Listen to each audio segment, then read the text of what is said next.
Hello and welcome back to my channel. My name is David Novak. I have a little ragamuffin scurrying around here which may distract me. Already the ragamuffin has caused the camera to flop and aborted the first attempt. So I am very pleased to say that I have finished reading my first book after having finished writing my last book. The book was Dashiell Hammett's The Maltese Falcon. I don't recall that I ever saw this movie. It starred Humphrey Bogart very differently to the way the Sam Spade of the novel is described. But even though I don't believe I ever saw the movie, I am sure that I saw enough snippets of it. It is the kind of thing when I was a kid that would have been run on the telly often enough, and I'm sure I saw little bits and pieces of it. I don't know that I was much of a Humphrey Bogart fan, and I don't think I was much of a noir fan when I was a youngin'. As I've grown older, I think I appreciate the genre a lot more. So it's my first time to read this author, and I probably will spoil this book a little bit. It's very famous. I'm very happy. I enjoyed this. So when I finished writing the book, I am not by nature a reader. It's been a long-term goal of mine. I've talked about it on this channel often enough. And so during the period that I was writing this book, for at least 2 months and probably more like 3 months, I forsook reading altogether. I focused on my task at hand, which was writing a number of poems. The book is out, it's available. I don't have the copy in hand yet. But when something takes me out of the groove like that, and this is the only time it has happened in the last 3.5 years, it's very hard for me to get back into it.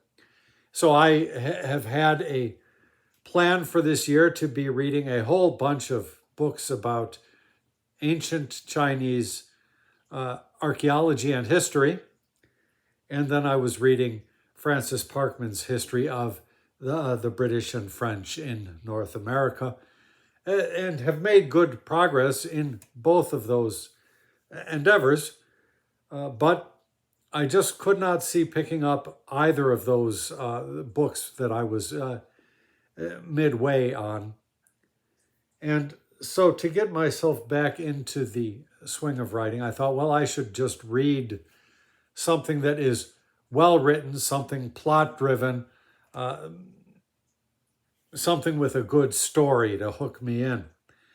And initially I was thinking of John Le Carre. Well, initially I was thinking of Graham Greene. I've read a few, maybe 4 Graham Greene novels, and I think a memoir as well.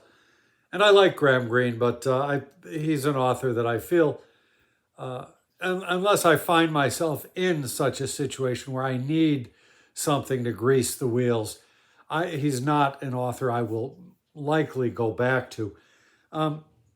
And I thought Jean Le Carre would be a good one. I've read his The Spy Who Came In From the Cold and liked that very much, with reservations. It was a bit flat, but I've long wanted to give him a second chance, and I would really like to read Tinker Tailor Soldier Spy. And after I read The Spy Who Came In From the Cold, I think my partner may have read it also, and we were so enthused about John Le Carre. Anytime I came across books by the author at the cheapy bin or in the neighborhood box, I snatched them up and was intending to read more, just never got to it. But it's not a high priority because he is one of those authors I had the sense, well, I've read one and I kind of understand his style, what he does. And I've seen a number of things done by him adapted. And I think his books carry themselves very well into the world of film. So I was looking for something by him and could not find where any of those books have gotten to. And while I was looking, I saw that my partner happens to have a handful of Dashiell Hammett books. These are all published by Vintage, and I think two of them are of an older printing and one perhaps newer. Stylistically, the covers are different. So this is the one that, it's got a glossy cover. Maybe this is the older one because the others are matte, and I think matte is a little bit more sophisticated. So this might be the older. I don't know. So it was a choice between this, between the most famous Maltese Falcon, I love this cover, or The Thin Man. And this one was a little bit longer, I think. Maybe not. For some reason I thought it was, but it wasn't. But though the books are in great shape, the pages are a little bit yellower. I think it's more a question of the paper, but I just decided to go with the #1 all-time classic. And it carried me through, though not well enough that I was able to read it unassisted. So I would say for about 50% of the chapters, I relied upon an audiobook, which I found on YouTube. And I will put a link to it in the description box. Not a great thing by any means, in that it was not simply a straightforward reading of the book. The narration was marvelous. Any dialogue spoken by Sam was marvelous. But all of the other characters were done in different voices, to use the T.S. Eliot term. My cat is doing her reverse sneeze over there. It's a kind of an allergic thing. And so it was a little bit not to my liking. I would prefer my audiobooks to be read flat of affect, as I say, with no emoting on the part of the person reading it, actor as it may be, actress. I just want a very straightforward reading. That's how I prefer to present my poems, insofar as I can do that when I am giving a poetry reading. But be that as it may, I don't understand in BookTube this whole discussion that comes back perennially of, is receiving the text through your ears, is that different than receiving it through your eyes? And I've never really seen any great difference between the method of intake. Now, if the audiobook was jazzed up greatly with music and excessive acting and so forth, yeah, that's a different animal, to be sure. But just hearing the words, that's how most literature probably has been ingested throughout most of humanity anyhow.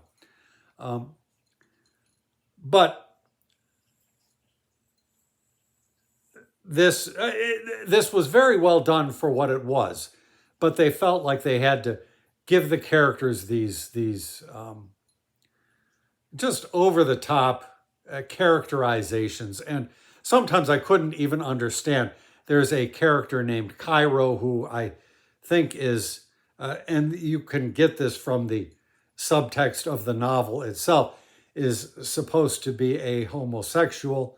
A number of things have been written about this and about the homosexual erotica of the book. I just flipped through because I wanted to see what people had said about it. I don't really care. And in fact, that was actually a deficit to the book for me, because I would rather not have my homosexuality be a subtext in a novel.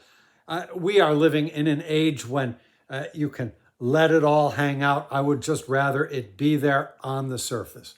That's just my proclivity, although political forces are trying to move us back to a place where all of that has to go back into the closet. These are my big closet doors right here. So that was a deficit to the book. There was some background. The story revolves around the Maltese Falcon, a bird which I am given to understand has been interpreted as something of a phallic symbol. That was not in my mind whilst I was reading the book. Not at all. That was something I read after I finished the book. But there's a chapter which is just telling the whole history of it, how the bird came to be and blah, blah, blah. It had no purpose in the book except to make you understand that the bird was a very valuable object. And so kind of a waste of time.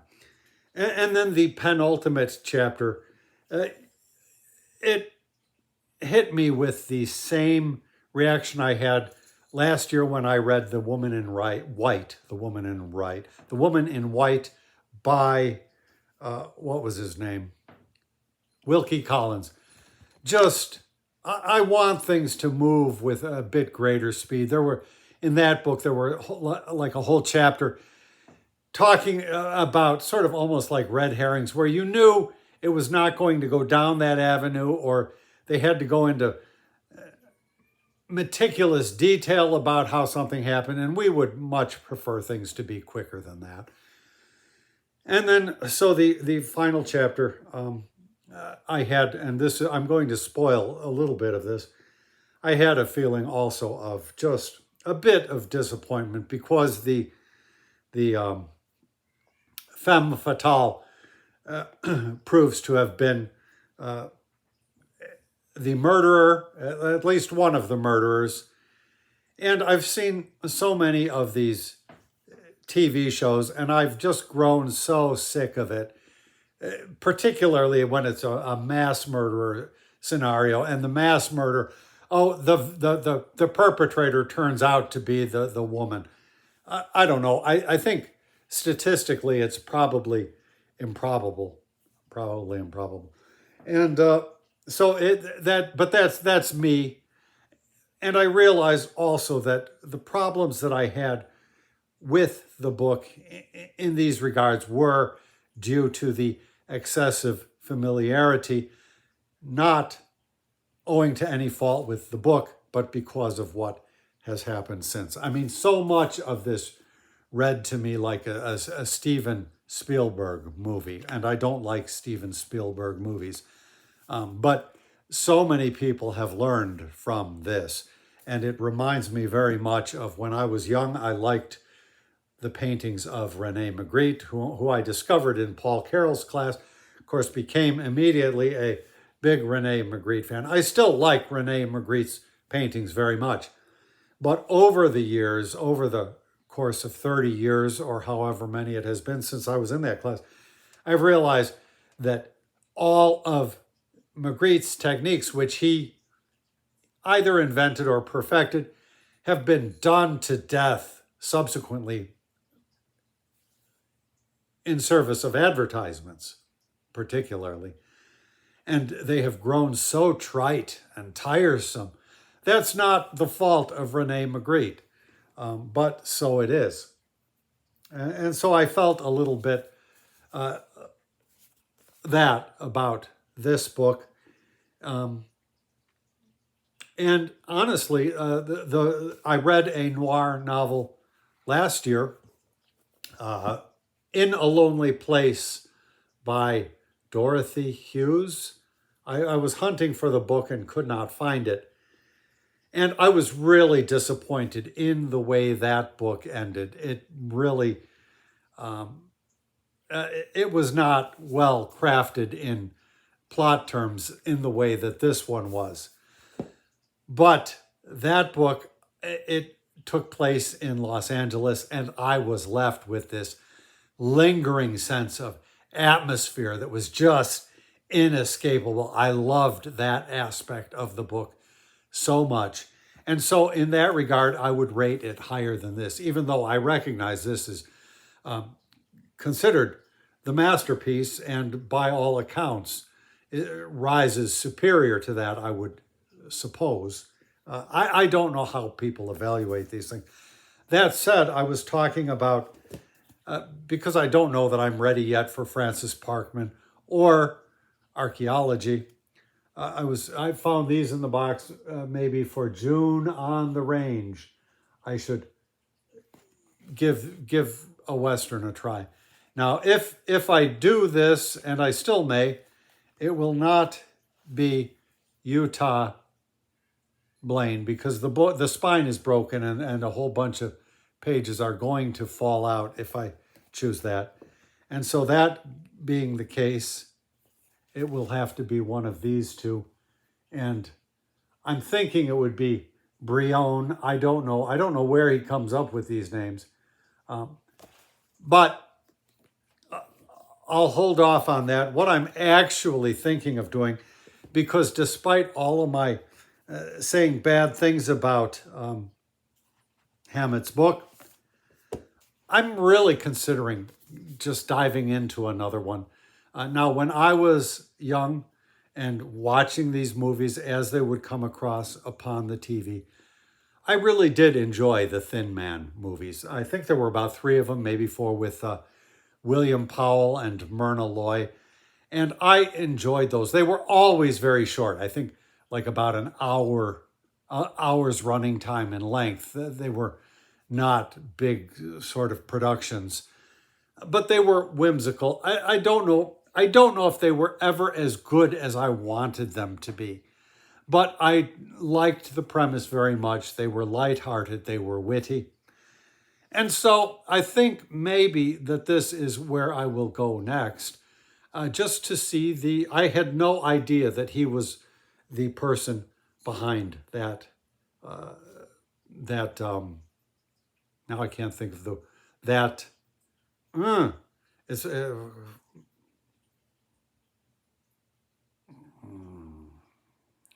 I hate it when I can't think of the right word.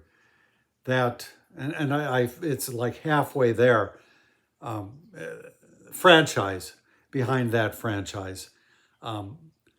So I would love, I mean, his dialogue is good.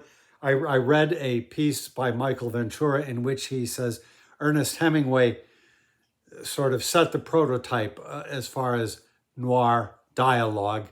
The dialogue was very good. It makes me want to read Ernest Hemingway. And so that may be on the docket as well. But just to keep this momentum going, I don't know if I'm ready yet to dive back into the hardcore archaeology and history. And one must come up with strategies. I could easily give up writing altogether, but having to open my little book to pencil in, well, I use a pen, honestly, the completion date of the book. I write the start date and the finish date. First time I've done that since I finished The Setting Sun by Osamu Dazai on April 13th. And that I just slammed it through at the end. I had a good month before that of really no reading also. But I flipped through the book and I feel a real sense of satisfaction. It has been 3.5 years, I think, since I've been reading. I started in January 1st of 2022. So 22, 23, 24, 3.5 years. And I feel just a great satisfaction, even with things like that, In a Lonely Place by Dorothy Hughes, that maybe do not rise to the highest level, but they're unique. They provide a different window on the world, and they're just enjoyable as well. It's a great way to spend some time. And so I feel real good. I mean, just as I look over this book, and I see all of these titles that I have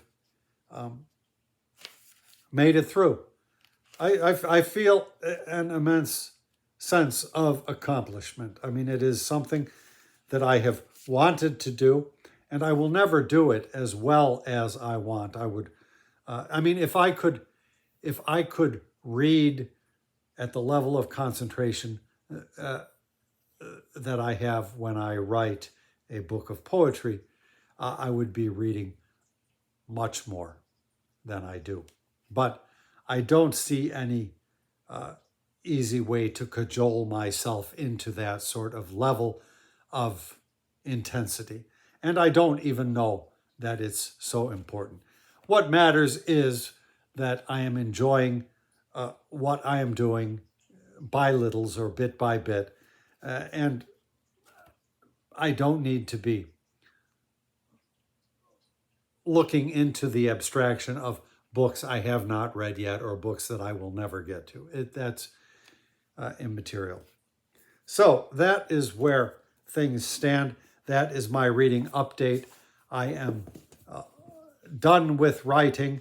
At least this makes it seem to be so. I still need to figure out my strategies as far as keeping on top of this resistance. I believe in resisting the fascist menace, which is now threatening and which is disrupting greatly my country.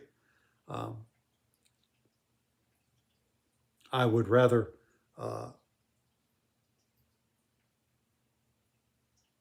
spend out the remainder of my life underneath some kind of a free society such as that under which I was born and raised. Now, of course, this much vaunted freedom has had a lot of